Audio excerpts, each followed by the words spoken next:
Hi Scorpio! Welcome po sa Encourage 888. Ang reading na ito ay para sa entertainment at personal na reflection lamang. So gamitin lamang yung mga mensaheng tutugma sa iyong situation. So tingnan natin Scorpio kung ano ba yung darating sa buhay mo na hindi mo inaasahan. Give me the message for Scorpio. So meron kang under my umbrella, the gift, abracadabra, so protectiveness, and butterfly garden. Excuse me po. Give me the message for Scorpio. Ano yung mga darating sa buhay mo na hindi mo inaasahan?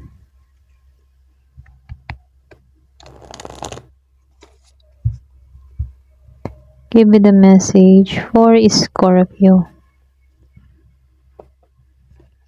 Meron kang king, nature boy, duality, first, and metamorphosis. Ayan.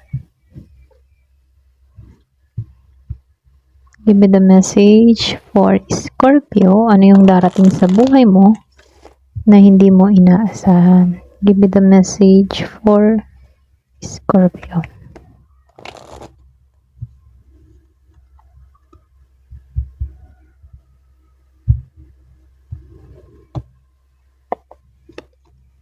Ace of Pentacles, the World, meron kang strength, Eight of Swords, at King of Cups. So, dito Scorpio, no, yung overall energy mo dito, meron na nakitang bagong opportunity, malaking transformation, at isang taong deep yung nararamdaman sa'yo. Okay? Kasi dito, sa under my umbrella, then lumabas itong the gift. So, dito, no, pwedeng merong darating na protection sa'yo or pwedeng support. Meron din akong nakikitang taong magiging sandalan mo dito. Posible, yung iba sa inyo, meron ditong taong tahimik na nag-aalala sa'yo or gusto kang protektahan. Okay? So, dito sa the gift, ano, literal na energy to ng unexpected blessing, ano. Pwedeng yung iba sa inyo, meron ka ditong matanggap na opportunity, magandang balita, pwedeng regalo or chance na hindi mo siya pinaghahandaan. So, unexpected. So, dito, lumabas ang abracadabra and protectiveness. So, ibig sabihin, meron ditong manifestation energy, isang bagay na matagal mo nang hinihintay or pwedeng iniisip na pwedeng gumalaw, para bang suddenly it happen or pwedeng biglaan, ano, biglaan yung parating. Kung ano man yung hinihiling mo, minamanifest mo, meron ditong biglaan. So, dito sa protectiveness, ano, yung iba sa inyo pwedeng mag-focus ka muna sa security at stability. Maaari rin ito yung isang opportunity na magbibigay sa iyo na mas safe at comfort na environment. So, dito, lumabas itong butterfly garden. Kumbaga dito, pwedeng transformation to through beauty and growth. Okay? So, pwedeng isa itong, yung bang tipo yung may peace ka dito na unti-unting gaganda yung buhay mo. Lalo na sa pagtatapos ng mga emotional or heavy period mo or mga heavy burden sa buhay mo. So, nakikita ko dito, unti-unting ka makakaraos, unti-unting gaganda ang buhay mo, at unti-unting pagbabago. Okay? So, merong transformation na mangyayari. Excuse me po. So, dito sa King, yung iba sa inyo, no, meron ako nakikitang isang strong, matured, or pwedeng masculine energy dito. Maaaring pumasok ito sa story mo or pwedeng sa love story mo, no? Pwedeng boss mo to, may pagka-authority to, yung figure ng tao na to.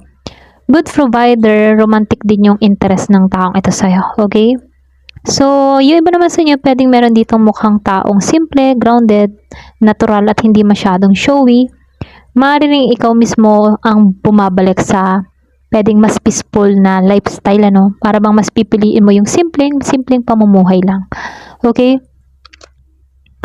So, dito sa duality and first, kumbaga dito sa duality, may dalawang choices ka or pwede rin meron kang dalawang direction dito. Kung may kita mo, mayroon ditong dalawa. So, nakikita ko dito, hindi naman lahat darating na automatic na dapat mo siyang piliin, ano. Kumbaga, kailangan mo lang ditong timbangin kung alin yung tunay na para sa'yo. Okay? So, dito sa first, fierce. Kumbaga, Scorpio, may malakas kang confident eh.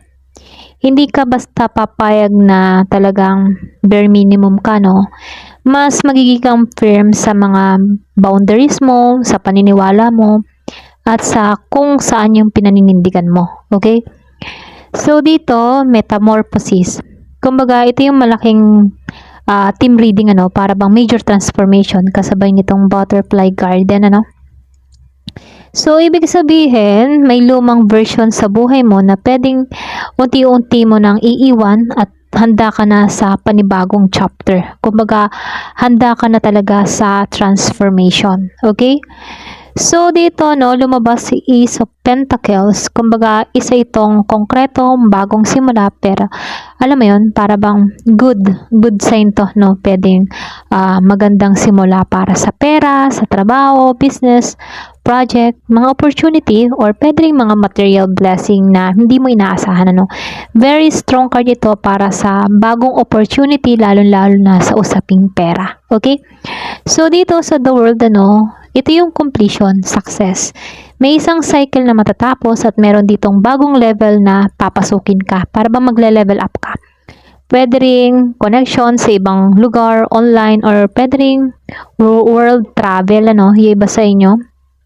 Mas malaking audience yung tutungo sa'yo, ganon. So, nakikita ko dito, yung iba sa inyo, pwedeng literal na travel din sa ibang bansa yung makamtan mo, okay? So, sa strength, ano, kailangan mong gamitin yung patience mo, okay? Kumbaga dito, meron kang inner strength dito, hindi mo kailangan parasahin yung sarili mo. Kumbaga, nakikitaan ko dito, yung pinaka-confident mo dito, yung pagiging mong kalmado, okay? So, Eight of Swords and the King of Cups. So, dito, no, ito yung biggest obstacle. Maaaring nasa isip mo, yung takot dito, baka hindi ko kaya, yung mga ganun, no. So, pakaramdam mo stuck ka rito, pero pinapakita ng card na mas may freedom ka kaysa sa iniisip mo. Okay? So, sa King of Cups, ano, ito yung interesting kasi meron ditong emotional na mature na lalaki. Pwedeng meron ditong tao nagkaka-interest sa'yo na water sign, Scorpio, Cancer, and Pisces.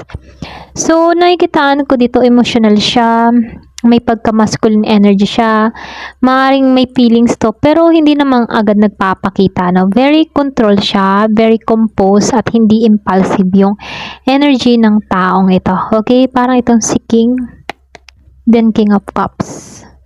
So, dito, no, Scorpio, hindi mo inaasahan yung isang malaking pagbabago, okay? Pwedeng mga bagong opportunity na maaring magbago ng direksyon ng buhay mo.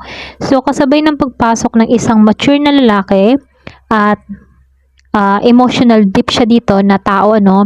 Nakikitaan ko dito na meron ding kasabay na swerte at biyaya na parating sa'yo, okay? So, meron nung nakikitang bagong pinto na magbubukas sa'yo pagkatapos mong isara yung isang lumang chapter na nahirapan ka dito, okay? Kumbaga, nakikitaan ko dito sa King at si King of Cups. Posible meron ditong isang taong established, protective, at emotional serious na, alam mo yun, magiging significant sa bagong chapter mo. Okay?